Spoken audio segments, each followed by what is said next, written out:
discípulos. No estaba Pedro, no estaba Santiago, no estaba Tomás, no estaba Mateo, no estaban sus discípulos, pero uno sí estaba. Sabemos quién es, ¿verdad? Juan. Y yo creo que hay detalles que en la vida marcan la diferencia.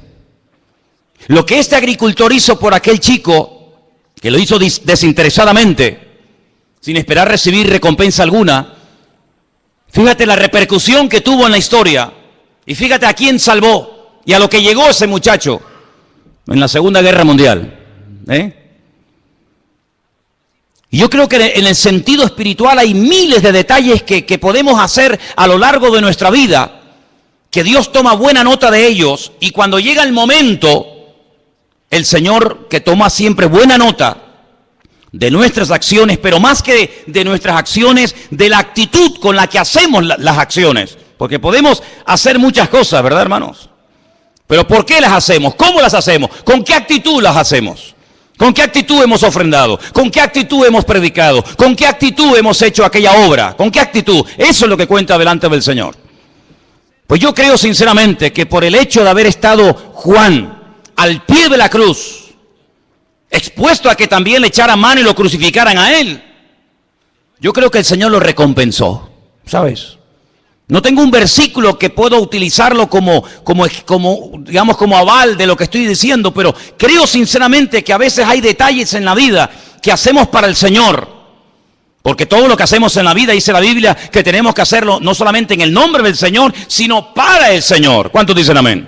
No para ser visto, ni aplaudido, ni reconocido, sino para el Señor. Yo creo que por el hecho de haber estado Juan allí, también como no, jugándose la vida, allí al pie de la cruz, el Señor lo recompensó dándole la revelación más grande que jamás ningún ser humano ha tenido acerca de él. Y me refiero al último libro de la Biblia, el libro del Apocalipsis. Todos los discípulos murieron como mártires, salvo Juan y Judas, que se ahorcó. Todos los demás tuvieron muertes terribles, terribles. Pero Juan murió de muerte natural. Juan murió con casi 100 años de edad. Lo dije en una ocasión y lo quiero volver a repetir esta tarde. Si Juan, supongamos, para redondear las cifras, supongamos que fue llamado por el Señor para convertirse en uno de sus discípulos, más o menos, ponle tú, 30 años. Si muere a los 100, este hombre ha estado 70 años de su vida sirviendo a Cristo. 70 años de su vida dando el callo de su vida, predicando de Él, de su palabra, de lo que vio, de lo que aprendió, de lo que experimentó. Él fue uno de los que subió al monte de la transfiguración, ¿os acordáis?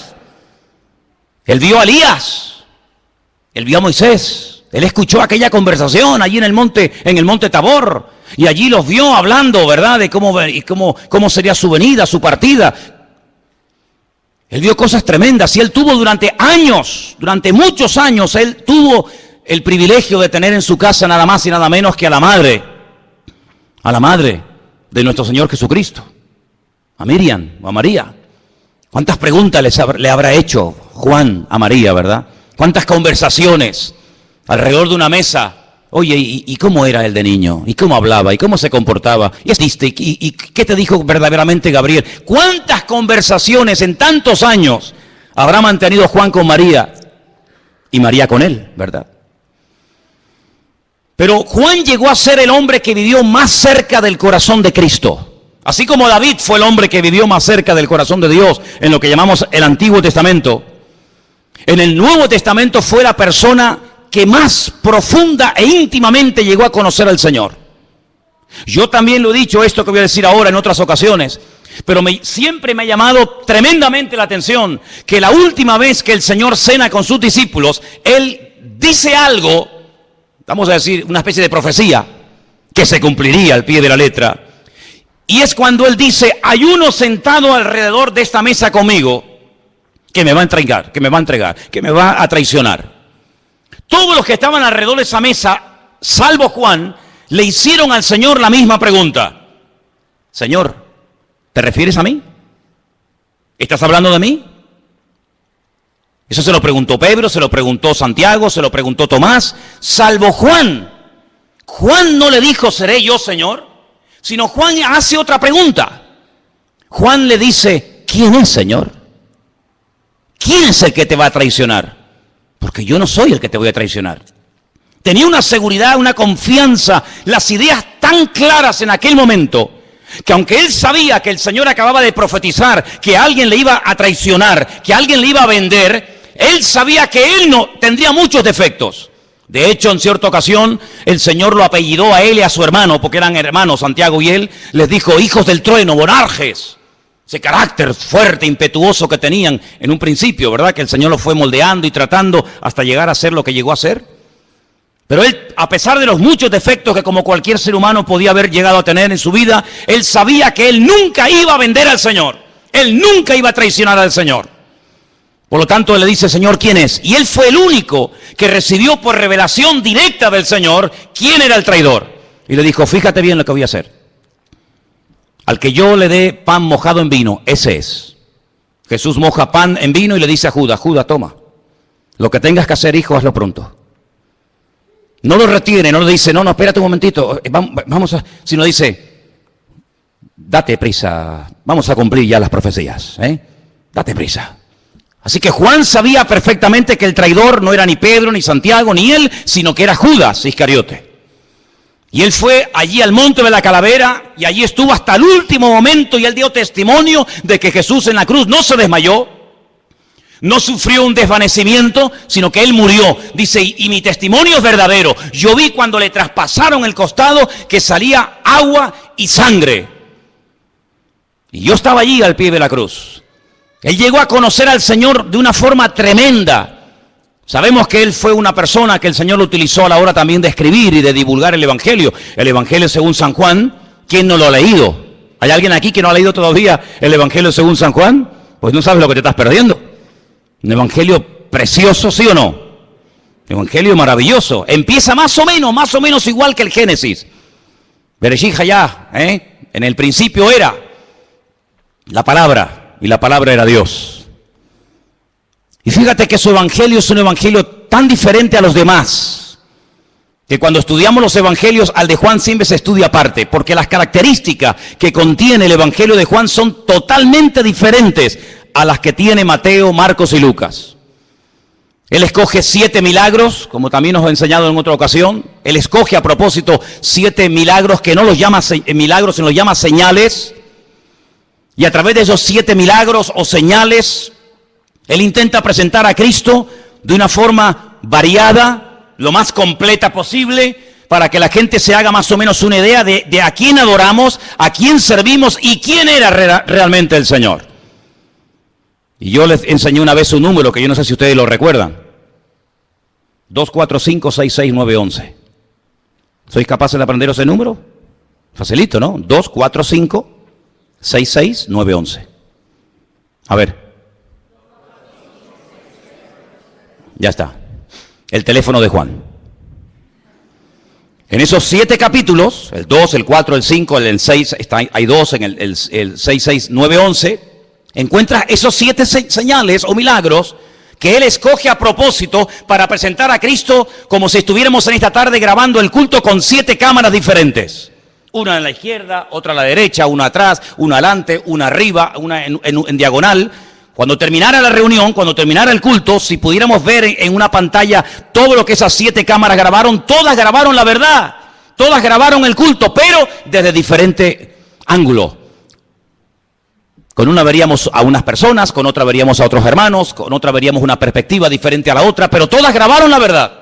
Eso es lo que hace Juan. Él comienza su evangelio diciendo que el primer milagro de Cristo, y curiosamente el único que dice cuál fue el primer milagro de Cristo es Juan. Dice que convirtió agua en vino, pero no en un vino cualquiera, sino en un vino de calidad.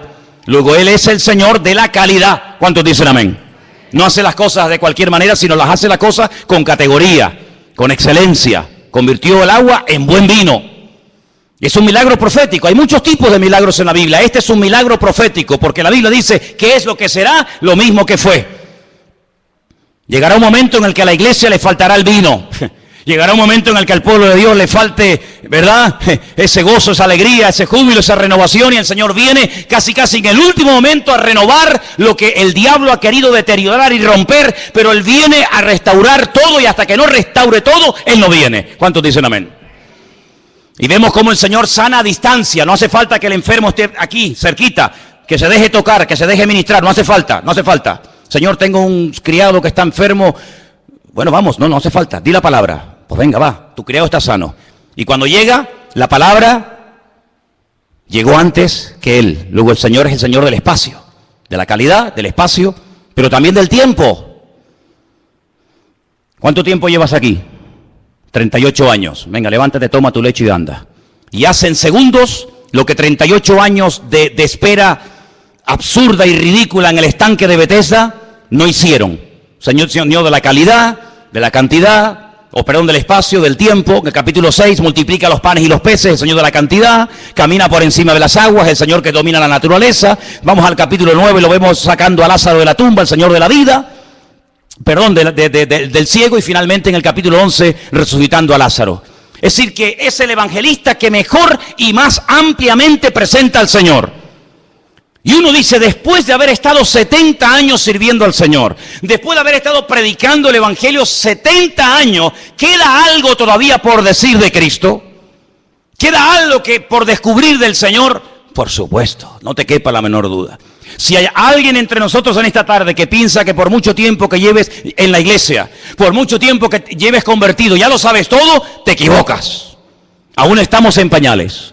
Todavía hay mucho camino por recorrer, hay mucha revelación por recibir, hay mucho conocimiento por adquirir y todavía no conocemos ni la 10ª parte de lo que Él es y de lo que Él es capaz de hacer por nosotros. ¿Cuántos dicen amén? Aún faltaba el Apocalipsis, amigo. Ay, amigo. Si te quedas sorprendido con los 7 señales o milagros de San Juan, cuando te vas al Apocalipsis, ahí te pierdes, allí dice, Dios mío, qué grande tú eres. Por ejemplo, en el capítulo 1 hemos leído esta tarde que el Señor se presenta y le dice, por ejemplo, en el versículo, vamos a leer si queréis a partir del versículo 4. Juan escribe un mensaje a 7 iglesias que están en Asia Menor. Y lo primero que les dice es, del que era, o del que es, del que era, y del que ha de venir. Y aquí hay un juego de palabras que no se aprecia en español, pero él juega con el verbo ser. Ajobé, Bejayá, Beyabó. Hay un juego de palabras con el verbo ser. Si era, es que es, y si es que será. En hebreo no existe el verbo ser en presente. No existe el verbo ser. Hay 2 verbos en hebreo que no existen. El presente del verbo ser y el verbo tener. No existe verbo tener en hebreo. No se puede decir yo tengo, utilizando una forma verbal, presente, pasado y futuro. Sino que se emplean letras para convertir esas letras en pasado, en presente, en futuro o en algo temporal, porque lo que yo tengo es algo transitorio. ¿Qué tienes tú? Un coche, mañana te lo pueden quitar o robar. ¿Qué tienes tú? Una casa, mañana se puede quemar. Luego, el tener es algo tan absurdo, sin embargo, nos apropiamos de lo que creemos que somos y de lo que creemos que tenemos, y ni somos ni tenemos, porque el único que es y el único que tiene es el Rey de Reyes y el Señor de los Señores. No hay nadie más que Él. Pero cuando Él se presenta en el libro de Apocalipsis, dice, es que yo era. Y hay un momento en su ministerio que Él dice, yo era antes de Abraham. Y le dicen, pero si tú no tienes ni 40 años.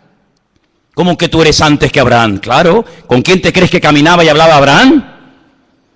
¿Quién te crees que se presentó en la casa de Abraham y le dijo, el año que viene vas a ser padre y tu mujer va a dar a luz? ¿Quién te crees que fue a decírselo? ¿Quién te crees que fue? Adoní, mi Señor.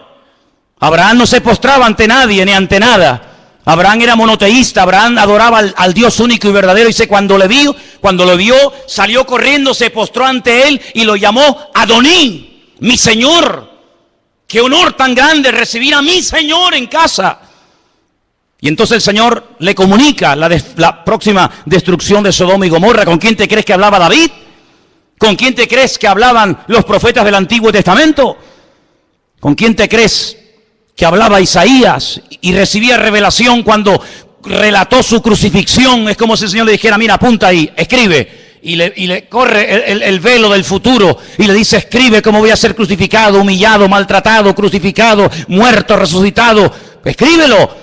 Es decir, Él ya era antes del principio de los tiempos, antes de Génesis 1 ya Él existía, porque Él es eterno. ¿Cuántos dicen amén?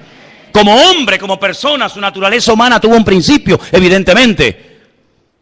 Pero como Dios, a Dios no lo ha creado nadie.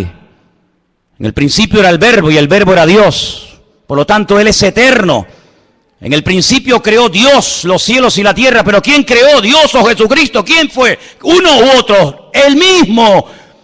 Elohim, el único nombre de Dios que está en plural. El único nombre que está en plural. La traducción literal sería dioses. En el principio los dioses crearon los cielos y la tierra. Y decimos, ¿cómo que los dioses? ¿Cuántos hay? Hay uno, pero ese Dios es plural. Ese Dios se manifiesta a veces como padre, a veces se presenta como hijo, claro. Pero no hay ningún problema en ello, que yo soy padre, ahora mismo yo soy padre y al mismo tiempo soy hijo. No tengo que desdoblarme, no tengo que dejar mi naturaleza de padre para convertirme en hijo o dejar de ser hijo. No, soy al mismo tiempo padre, hijo, marido, pastor, amigo, lo que tú quieras. Y Él se presenta a veces como hijo, a veces se presenta como Dios. No hay ningún problema en ello, no hay ningún problema. Además, si Dios no pudiera humanarse, si el Señor no pudiera encarnarse, entonces no es todopoderoso. Está limitado, quiero pero no puedo. Pero Dios puede hacer lo que quiera, porque Él es el Dios todopoderoso, arriba en el cielo y abajo en la tierra. No hay ninguna limitación para Él. ¿Cuántos dicen amén? Por lo tanto, amados hermanos, cuando Juan comienza a recibir aquella revelación, se da cuenta de que aquel que estuvo con ellos durante 3 años caminando, multiplicando los panes y los peces, caminando por encima de las aguas, era Dios en carne y hueso. Y por eso al final del ministerio dice que todos se postran y lo adoran. Nunca lo habían hecho, pero ese día sí, lo adoraron. Y después de haberle adorado, volvieron a Jerusalén con gran gozo, dice la palabra, ¿verdad? La pregunta es, ¿tú tienes claro quién era Él? Porque hay algunos que no sé, ¿tienes claro quién era Jesucristo? Un gran sanador, un gran médico, un gran orador, pero aparte de eso, ¿quién era verdaderamente el Señor? Era Emmanuel, era Dios con nosotros. Se metió en un frasco, se limitó, claro, en espacio y en tiempo, como todos los seres humanos. Pero por encima de eso, nunca perdió su capacidad es divina. Es más, cuando un día viene una persona que no se habían visto teóricamente nunca en la vida, Jesús dice, chicos, escúcheme bien, mira, ahí viene un verdadero israelita. Y Natanael le dice, Señor, pero si tú a mí nunca me has visto, si no nos conocemos, dice que no, yo te vi a ti el otro día cuando estaba debajo de la higuera. Y Natanael dice, Señor, dice, no te sorprendas por esto no es más que el principio. A partir de ahora vas a ver ángeles que suben y bajan, suben y bajan, suben y bajan sobre la vida del Hijo del Hombre. Por lo tanto, no te sorprendas, ¿te das cuenta? Así que, amados hermanos, lo vemos a Él, sí, limitado en espacio y en tiempo, pero lo vemos a Él que Él no es controlado por nada ni por nadie. Él es capaz de hacer milagros creativos, de crear de la nada cosas que no existen, de multiplicar los panes y los peces, de caminar por encima de las aguas. Él es capaz de resucitar muertos que hace más de 72 horas que están ya muertos y pudriéndose en un cementerio. No hay problema en ello. Y lo tiene que llamar por nombre, porque si solamente hubiera dicho ven fuera, sale todo el cementerio fuera. Él tiene todo el poder y tiene toda la autoridad. No hay nada que lo limite, absolutamente nada. Él es capaz de bajar al infierno y decir al diablo, dame las llaves, fuera, se acabó. Aquí el que manda, el que controla, el que abre y el que cierra soy yo. Él es el Dios todopoderoso. ¿Cuántos dicen amén? Pero aparte de eso, en el libro del Apocalipsis aparecen títulos que Él recibe. Y por ejemplo, mira este, versículo 5, Jesucristo, el testigo fiel. ¿Sabéis que la palabra testigo y mártir es la misma? El mártir, el fiel, el primogénito de los muertos, el soberano de los reyes de la tierra, al que nos amó, nos lavó de nuestros pecados con su sangre. Bendito sea Dios. Qué maravilloso saber que hay un perdón para los pecados, que el ser humano puede recibir perdón, puede recibir alivio, puede recibir paz a través de la sangre de Jesucristo. Y dicho sea de paso, solamente la sangre de Cristo puede limpiar nuestros pecados. No hay nada que pueda perdonar los pecados, de limpiar nuestra alma más que la sangre de Jesucristo. No hay nada. Todos aquellos animales que se mataban en el Antiguo Testamento eran símbolo, tipo de a ese sacrificio perfecto que Él haría cuando Él viniera. Dice la Biblia en el libro de Hebreos, si aquellos animales limpiaran verdaderamente los pecados, ¿para qué tienen que ir todos los días, todas las semanas, todos los meses, toda la vida a presentar y matar, animales? Pero Él se presentó una vez y con ese sacrificio ya está, se acabó. Murió por los que habían muerto. Murió por los que vivían y murió anticipadamente por los que aún no existían, pero sabía el Señor que necesitarían también redención en el futuro. Un sacrificio perfecto y una vez y para siempre. Y dice, y aparecerá por segunda vez sin relación en absoluto con el pecado, sino vendrá para otra cosa, Primero vendría como cordero para sufrir, para morir, para pagar el precio de nuestros pecados. Y la segunda vez vendría como un león, como rey triunfante y glorioso. Pero dice en el versículo 6, y nos hizo reyes y sacerdotes para Dios, su Padre. A Él sea la gloria e imperio por los siglos de los siglos. Amén. Ahora dice, he aquí que viene con las nubes, y todo ojo le verá. Y mira tú por dónde, ahora añade a esa frase de y todo ojo le verá, añade algo muy interesante. Dice, y los que le traspasaron. Aquellos que le clavaron aquellos clavos en sus manos y en sus pies, cuando Él venga, ellos también le verán. Es interesante, ¿no? Es interesante. Aquellos que le crucificaron y que le martirizaron también lo verán. Pilato volverá a presentarse delante de él, pero en esta vez al revés. No eres tú el que me juzgas a mí. Ahora soy yo el que te juzgo a ti. Y aquella pregunta que tú me hiciste hace 2000 años atrás, que no te contesté, ahora te la voy a contestar. ¿Y qué es la verdad? Y cuando Pilato lo vuelva a ver a él en persona, él mismo se responderá, la verdad eres tú, Señor. ¿Cuántos dicen amén? ¿Qué te parece? Y dice aquí, y todos los linajes de la tierra harán lamentación por él. Sí, sí, amén. Y ahora dice, yo soy el alfa y la omega. La alef y la taf, ¿no? Sería en hebreo. El principio y el fin, dice el Señor. Esta palabra, el Señor, no se tenía que haber traducido por Señor, porque la palabra Señor es Adonai. Pero el nombre que aparece es el nombre sagrado de Dios. Ese nombre que forman 4 letras, Yod, Hei, Bad, Hei, ¿verdad? Ese nombre se pronuncia Yahweh. Ese es el nombre que aparece en el texto. Es decir, que aquí está poniendo al mismo nivel, a la misma altura, al Dios creador, con su amado Hijo Jesús. Y dice, el que es, el que era y el que ha de venir. Y ahora aquí aparece un artículo, que es el artículo Él, y a continuación, Todopoderoso. Si usted lee, por ejemplo, el Nuevo Testamento en hebreo, esas dos últimas palabras, el Todopoderoso, en hebreo dice El Shaddai. Pero Él en hebreo no es el artículo. En hebreo solamente hay un artículo, no hay el, no hay la, hay uno solo. Se pronuncia Ja. Solamente hay uno. Así que en hebreo no dice Ha Shaddai, el Todopoderoso, sino dice El Shaddai. Él en hebreo significa Dios y Todopoderoso significa Shaddai. Es el único nombre de Dios que se puede hacer con la mano, porque tiene 3 letras. Una letra que se llama Shin, una letra que se llama Dalet y una letra que se llama Yod. Shin, Dalet, Yod. Y se hace así. Este es el nombre de Dios. Shin, Dalet, Yod, Shaddai. Así que cuando Juan está recibiendo esta revelación, está recibiendo una revelación de Dios, del Dios El Shaddai, que generalmente se traduce por el Todopoderoso, pero que realmente la traducción exacta no es esa, sino es el todo suficiente, más que el todopoderoso. El todo suficiente significa que Él no necesita de nada ni de nadie para ser lo que es. Jesús dijo, ustedes separados de mí no sois nada. Es que yo soy catedrático. Ustedes, separados de mí, para mí no eres nada. Eres un 0 a la izquierda. Pero yo, sin ustedes, soy El Shaddai, soy el Dios Todopoderoso. Él no necesita ni de los ángeles, ni de los pastores, ni de la iglesia, ni de Israel, ni de la creación, ni de nada, ni de nadie para hacer lo que Él es, ni para hacer lo que Él hace.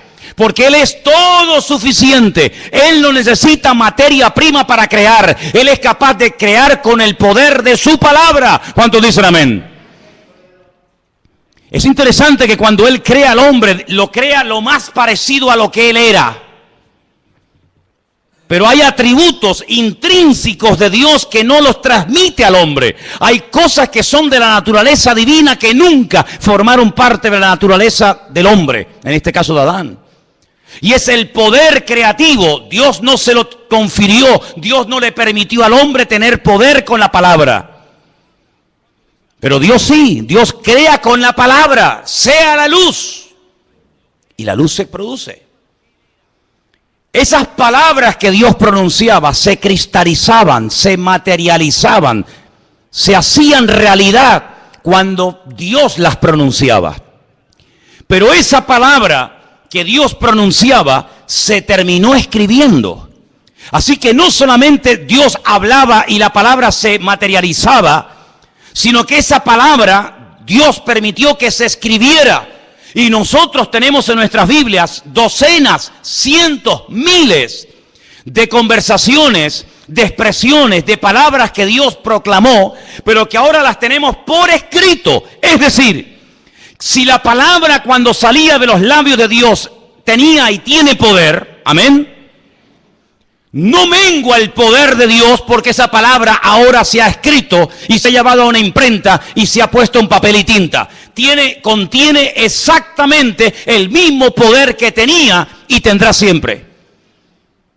Lo cual quiere decir que si en un momento de necesidad, de enfermedad, de problemas, de crisis, de angustia, de lo que sea, nosotros como pueblo de Dios nos encontramos en una situación difícil, crítica, podemos echar mano a un poder que es el poder más grande que existe sobre la faz de la tierra, y es el poder de la palabra de nuestro Dios. Jesús nos da un ejemplo cuando Él se va al desierto voluntariamente y está allí 40 días permitiéndole al diablo tentarlo. Cuando Satanás venía con sus tentaciones y con sus propuestas y con sus ofertas, porque eso es una tentación, es una oferta. Yo te ofrezco algo mejor que lo que te ofrece tu Dios. Tú hazme caso a mí, que lo mío es lo verdadero y lo bueno, lo que Él te ha dicho no le hagas caso. Eso es una tentación, es una oferta, Es llevarle la contraria a Dios. Dios, ¿qué te ha dicho? Blanco, no, eso no es el negro. ¿Qué te ha dicho? Negro, no, es el blanco. ¿Qué te ha dicho? Por la izquierda, no, es por la derecha. Luego, el Señor se expone voluntariamente a decir, venga, atácame, venga, tiéntame. ¿Con qué me quieres tentar? Fíjate, la primera tentación que le lanza sabiendo de quién se trata, jamás el diablo nos tentaría a nosotros con ese tipo de tentación, porque él sabe que para mí no es una tentación poder convertir piedras en pan. ¿O usted tiene poder para convertir piedras en pan? Si tuviéramos poder para convertir piedras en pan, el horno del pan se va al garete. ¿Para qué voy a la panadería a comprar pan? Si yo digo, a ver, tráeme un par de piedras. A ver, oramos, panes. ¿Qué quieren? ¿De barra? ¿Baguette? ¿Cómo la quieren? ¿Redondita? Para nosotros no es una tentación, pero para él sí lo era. Porque el diablo, que no es tonto, sabía que el Señor tenía hambre. Sabía que el poder de la palabra de Dios tiene poder creativo, porque ya lo hizo en el pasado. Y como en él no hay sombra de variación, si él fue capaz de crear con el poder de su palabra, ahora lo puede volver a hacer. Por eso, convierte las piedras en pan y demuestra de esa manera que tú eres quien dices que eres. Pero el Señor no entró al trapo, sino que el Señor utilizó su palabra, que es la espada del Espíritu, y le dijo, no solo de pan vivirá el hombre. Escrito está, no solo de pan vivirá el hombre. Y os dais cuenta de que el Señor Jesucristo no peleó cuerpo a cuerpo con el diablo. El Señor Jesucristo no entró en discusiones porque tú dijiste, porque yo te dije. No, sino echa mano del poder más grande delegado en este mundo, que es el poder de la palabra de Dios. Luego, lo que tú llevas en tu mano, en tu bolso, en la guantera de tu coche, lo que tú tienes encima en este momento es dinamita, mi hermano. Es un poder impresionante que el diablo lo conoce y lo sabe más que tú. Por eso lo que tenemos que hacer a partir de ahora, cuando vengan tentaciones, cuando vengan dificultades, búscate el versículo clave, claro, que no te venga el diablo con una tentación y le responde diciendo, Jesús lloró. No, porque eso no pega ni con cola, hijo. ¿Me entiendes? Sino tienes que conocer la palabra y echar mano del tesoro de tu corazón. Y decir, un momento, amigo, que hay un texto que viene ahora de perla, y entonces sacas el texto idóneo y rácata, le pegas al diablo y lo desbarata. ¿Por qué? Porque el poder de la palabra está en ella. ¿Cuántos dicen amén? Qué tremendo, ¿no? Qué tremendo. No me ha dado poder creativo a mi palabra, pero como su palabra mora en mí, cuando su palabra sale de mí como instrumento, tiene el mismo efecto y la misma repercusión en el mundo natural y en el mundo espiritual que en la época del Señor, que en la época del Antiguo Testamento, porque su palabra no ha cambiado. El cielo y la tierra pasarán, pero su palabra siempre permanecerá. Apláudale fuerte al Señor en esta tarde, hermano. La palabra de Dios tiene poder, aleluya. Es la espada de doble filo. La espada de doble filo. ¿Con qué le cortó la cabeza Goliat o David a Goliat? ¿Con qué se la cortó? Con la espada. Lo hirió con la piedra, pero lo mató con la espada. Hay gente que sabe tirar piedras. A veces no saben a quién apuntan, al que se ponga por delante. Pero si tiras piedras contra el enemigo, recuerda después utilizar la espada del Espíritu, porque la piedra era para tumbarlo, pero la espada era para rematarlo. Y eso es muy importante, que en la vida cristiana no dejes cabos sueltos. No digas, ay, ya no voy a fumar más. Señor, soy libre, pero tienes el cartón de Winston ahí dentro de la mesa noche. Le has pegado una pedrada, te sientes fuerte, estás eufórico, hoy estás subidito de fe, vas por la vida sacando las plumas del pavo real y sales del culto que me voy a comer. Sí, pero allí tienes en el cartón lo tienes allí en la mesa noche, y llega un día, un bajón, te critican, te sale mal el negocio, no te salieron las cosas como tú esperabas, y entonces dices, bueno, total, una vez el Señor sabe, y ahí lo tienes. ¿Por qué? Porque hay que utilizar la espada y rematar la faena. Y nunca mejor dicho. ¿Cuántos dicen amén? Ahora fíjate qué interesante. El Todopoderoso, ese Dios todopoderoso, todo suficiente, que no necesita de nada ni de nadie, se humilla y se rebaja de tal manera que llega a pedir oración a los que él creía que eran los más espirituales del grupo. Pedro, Jacobo, Juan, ¿podéis orar por mí esta noche? ¿Nosotros por ti? Sí, porque hoy, en esta noche, en este momento, mi alma está triste hasta la muerte. ¡Qué humildad del Señor! ¡Qué humildad de pedir oración! El infierno estará lleno de soberbios y de orgullosos, que no quieren reconocer ni dar su brazo a torcer, que ya se pueden estar ahogando, ya se pueden estar hundiendo, pero siempre dan la imagen de que yo puedo y de que yo controlo. Sin embargo, el mismísimo Señor Jesucristo dijo, hoy pido oración. Hoy no voy a orar por los enfermos, hoy no voy a orar por ustedes, hoy les pido a ustedes que oren por mí. Y para entrar en Jerusalén pidió prestado un burro. Y para poder celebrar el pan y el vino, la Pascua, tuvo que pedir una casa prestada. ¿Y cuántas veces el Señor, hermano, como humano, 100% que era, abre su corazón y a veces hasta le tiene que pedir a una mujer, cosa que en aquel tiempo era algo terrible, y encima samaritana, decirle, me das un poco de agua, porque dice que venía cansado del camino, porque venía desde Jerusalén subiendo hacia Galilea. Y la mujer se le queda sorprendida diciendo, ¿quién tú? Tú, judío, hombre, varón, a mí, samaritana, pedirme un vaso de agua, cuando primero hombres y mujeres no se hablan nunca, ni en público ni en privado. Segundo, soy samaritana, tú eres judío. Sabes que entre nosotros hay un pique que no nos podemos ver en pintura, ni nosotros a ustedes, ni ustedes a nosotros. ¿Cómo me pides a mí un vaso de agua? Y el Señor, en vez de entrar en esa polémica absurda y ridícula, le dice, es que yo te estoy pidiendo a ti un vaso de agua. Pero si tú supieras quién te lo está pidiendo, tú a él le pedirías agua viva. Y ahí comienza una conversación que todos conocemos, que fue una conversación tremendamente interesante, donde al final termina el Señor descubriendo su corazón, pero de una manera tan maravillosa, que le dice, vete y tráeme a tu marido, que quiero hablar también con él. Y le dice, Señor, es que no tengo marido. Bien has dicho, mujer, porque ya llevas 5, no sé si es que te los comes, si los pones en la picadora y los trituras, yo no sé lo que haces con ellos, pero ya has tenido 5, 5, y el que ahora tienes tampoco es tu marido, eres una ladrona que va saltando de cama en cama, robándole los hombres a las mujeres casadas, por eso te vienes a las 3 de la tarde, al pleno sol del día, para que las mujeres no te vean, pero yo estoy aquí esperándote, pero yo no he venido para condenarte, yo he venido para darte vida, y para darte vida en abundancia. Qué tremendo, hermanos, ese Dios todopoderoso se rebaja y nos pide a nosotros los seres humanos que estemos con Él una noche orando por Él, que le demos un vaso de agua, que le abramos la puerta de nuestra casa para poder celebrar la Pascua y tantos detalles.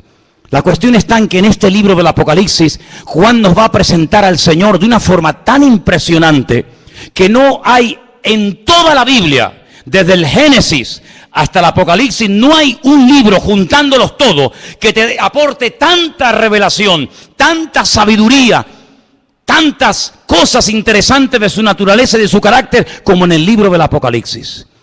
Fíjate que, por ejemplo, si seguimos leyendo en el versículo 9, Juan estaba en la isla de Patmos no de vacaciones, no estaba haciendo turismo, sino que estaba allí desterrado, dice, por causa de la palabra. Estaba en Patmos por el testimonio de Jesucristo, pero él no estaba en una actitud de queja, él no estaba en una actitud de lamento, él no estaba despotricando contra todo. Fíjate tú, con casi 100 años de edad, mira la que se me ha venido encima. No, sino él está en el Espíritu, en el día del Señor. Como tenemos que estar todos y cada uno de nosotros, en el Espíritu, conectados con Él. Y como estaba bien, estaba alineado con el Señor, oyó la voz del Señor. Hay gente que dice, es que yo no oigo a Dios. Claro, pues si estás en la carne todo el día. Si estás en la carne. Si es que apenas oras, apenas te congregas, apenas sabes algo de la Biblia. ¿Cómo te va a hablar Dios a ti? Es que aunque te hable no te enteras, porque estás en otra frecuencia. Pero mira cómo a este le hablaba y oía. Mira cómo a este le habla y sabe que es el Señor. ¿Por qué? Porque estaba en el Espíritu. No estaba despistado, y mira que tenía motivos para quejarse, para lamentarse. No, él estaba en línea con el Señor, y el Señor le habla, y entonces el Señor le dice, yo soy el alfa, el omega, el primero, el último, y le dice, escribe en un libro lo que ves, envíalo a las iglesias que están en Asia, y ahí menciona las famosas 7 iglesias del Apocalipsis. Pero en el verso 12 dice, y me volví. Luego el Señor le estaba hablando detrás, y él se tuvo que volver. No hay momentos en la vida, ¿no crees que puede haber momentos en nuestra vida, en nuestra relación con el Señor, en el que a lo mejor vamos demasiado rápido y lo hemos dejado a Él atrás? Porque vas a ver más adelante, si lees en el capítulo 3, que hay una iglesia que empezó el culto. Empezó el culto como nosotros esta tarde, cantando, alabando a Dios, un mensaje, una predicación, tal vez un testimonio, yo qué sé. Y dice la Biblia que el Señor se presenta a esa iglesia y está llamando a la puerta y dice, oye, que si alguno oye mi voz y abre la puerta, entraré a él, cenaré con él y él conmigo. Y si habían dejado al Señor fuera y había comenzado la reunión y la iglesia no se había dado cuenta de que el Señor estaba fuera, mi pregunta es, ¿a quién le estaban cantando entonces? Luego existe la posibilidad de estar cantándole al aire. Existe la posibilidad de haber perdido la gloria, la presencia del Señor por el camino y no haberse ni dado cuenta. Porque no es el primero ni el último caso de personas que incluso iban a la guerra creyendo que Dios iba con ellos y ya yo hacía mucho tiempo que no estaba con ellos. ¿O qué te crees? ¿Que Dios está contigo porque lees la Biblia y vienes aquí? No, es mucho más serio que eso. Anoche pecando con Dalila y mañana enfrentarme a los filisteos. ¿Pero tú de qué vas? ¿Tú te crees que esto es posible? Y el Espíritu del Señor se apartó de él y él no se había dado cuenta. Increíble. Por eso hay momentos que hay que pararse y decir, oye, estoy haciendo las cosas decentemente y con orden. Estoy obedeciendo al Señor. Porque el Señor me está hablando, pero la voz la oigo allá atrás. No me está hablando delante, luego Él va adelante y yo le sigo. Sino que me está hablando y me tengo que dar la vuelta y decir, uy, pues si el Señor está allí. No tuvo que volver un día su madre y su padre, José y María, a Jerusalén porque lo habían perdido. ¿Sí o no? Si no, es que perdieron al niño. No, yo creo que el niño no se perdió. Yo creo que los padres eran los que estaban perdidos. Porque el niño estaba donde tenía que estar. En la casa de mi padre, en los negocios de mi padre, es donde yo tengo que estar. Se volvió. Y entonces cuando se volvió para ver la voz. Esto es muy interesante, porque las voces no se ven, las voces se oyen. Pero ocurre exactamente lo mismo que en el monte Sinaí. Cada vez que hay una revelación espectacular de la gloria del Señor, los sonidos se ven, no se oyen, se ven. Dice que ellos vieron en el monte Sinaí, ellos vieron el sonido de la trompeta. Y no es un fallo de traducción, porque volvemos otra vez al Apocalipsis y dice, me volví para ver la voz. Es interesante notar, ¿no? ¿Qué nivel, qué dimensión de revelación hay que se puede incluso ver hasta el sonido? Porque el sonido se puede ver, pero no con el ojo humano. Pero en ese nivel de relación sí se puede ver. Y dice que vuelto vi 7 candeleros de oro. Esto es muy interesante porque ahora vamos a ver la explicación. En medio de los 7 candeleros, a uno semejante al Hijo del Hombre, vestido de una ropa que le llegaba hasta los pies, ceñido por el pecho con un cinto de oro. En su cabeza y sus cabellos eran blancos como la lana, como blanca lana, como la nieve. Sus ojos como llama de fuego, sus pies semejantes al bronce bruñido, refulgente como en un horno, y su voz como estruendo de muchas aguas. Esto está muy bien. La descripción del Señor que se le está presentando en Patmos es impresionante. Nunca Juan lo había visto así. Nunca lo había visto así. Lo había visto desfigurado, lo había visto comiendo, lo había visto predicando, lo había visto echando fuera demonios, lo había visto sanando enfermos, lo había visto caminar por encima de las aguas, lo había visto de muchas formas, pero nunca lo había visto de esta forma, nunca. Entonces un nivel superior de comunión con el Señor. Pero antes de verlo a Él, antes de describir con esta exactitud como Salomón describe a la amada, o la amada describe al amado en el libro del Cantar de los Cantares, que lo describe con una exactitud, y cómo lo describe también porque lo conocía. ¿Y cómo sabía cómo eran sus piernas, sus pechos, sus ojos, sus orejas, sus pies, su cabello? Pues porque lo conocía. Porque es imposible poder describir a un hombre o a una mujer con esa perfección si tú no tienes ese nivel de intimidad, ese nivel de comunión. Pero mira cómo ella lo describe perfectamente. Dice, ¿habéis visto a mi amado? A mi amado, ¿de tu amado? ¿Y quién es tu amado? Dice, mi amado en un grupo de 10.000 destaca por encima de los demás y dice, porque mi amado es, y comienza a describirlo con una perfección tremenda. Pero ¿cómo lo conoce también? Amigo, porque cuando uno tiene comunión con el Señor, uno descubre el corazón de Dios, sabes cómo habla, cómo se mueve, qué le gusta, qué no le gusta, igual que en un matrimonio.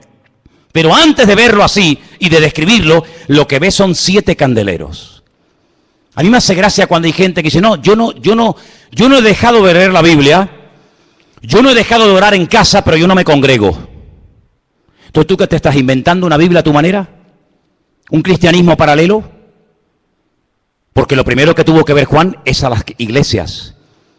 ¿Pero a cuáles? ¿Las más bonitas? ¿Las perfectas? No. Las iglesias donde había falsas profecías. Las iglesias donde había falsas doctrinas. Las iglesias donde había discrepancias los unos contra los otros. Las iglesias que decían, nos hemos enriquecido, de ninguna cosa tenemos necesidad. Y el Señor dice, ¿que no tenéis necesidad de nada? Si sois pobres, ciegos, desnudos y venturados, que no sabéis nada. Primero tienes que ver a mi pueblo, a mi cuerpo, a mis hijos, para después verme a mí. Hay muchos que quieren solamente tener una comunión con Él, pero dice la Biblia que si alguno dice que ama a Dios y aborrece a su hermano, tú eres un mentiroso. Y te lo digo así en la cara, tú eres un mentiroso. ¿Usted ama a Dios y no puedes ver a este en pintura? ¿Y no puedes ver a esta en pintura y cuando viene por aquí te haces el loco y vas por la otra calle para que no te vea? Usted es un mentiroso según la palabra de Dios. Porque dice que el que dice que ama a Dios y aborrece a su hermano es un homicida y es un mentiroso. ¿Por dónde empieza el amor a Dios? Si usted nunca ha visto a Dios, ¿sabe cómo es Dios?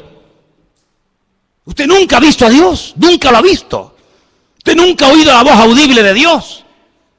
Pero ¿dónde comienzo a descubrir a Dios? ¿Dónde comienzo a conocer al Señor? En el pueblo de Dios. Y cuando uno ve al pueblo de Dios, uno dice, pero Señor, es que tu pueblo no es perfecto. Claro, pero cuando tú conoces al pueblo de Dios, ¿sabes de quién te enamoras? ¿De quién? Cuando tú ves a los hermanos, cuando tú ves al pueblo de Dios, cuando tú ves el estado de las iglesias, ¿de quién te enamoras? Algunos dicen de los hermanos, ¿sí? No me digas, qué espiritual. Cuando yo veo a los hermanos y veo las iglesias y veo las congregaciones, yo me enamoro de Dios. Porque yo digo, qué grande eres tú, Señor. Que con lo malo que somos, con lo envidiosos y orgullosos y esto que somos, qué grande eres tú, Señor, para amar a este pueblo en el cual yo me siento parte, porque es imposible que si no es por un amor sobrenatural, es imposible que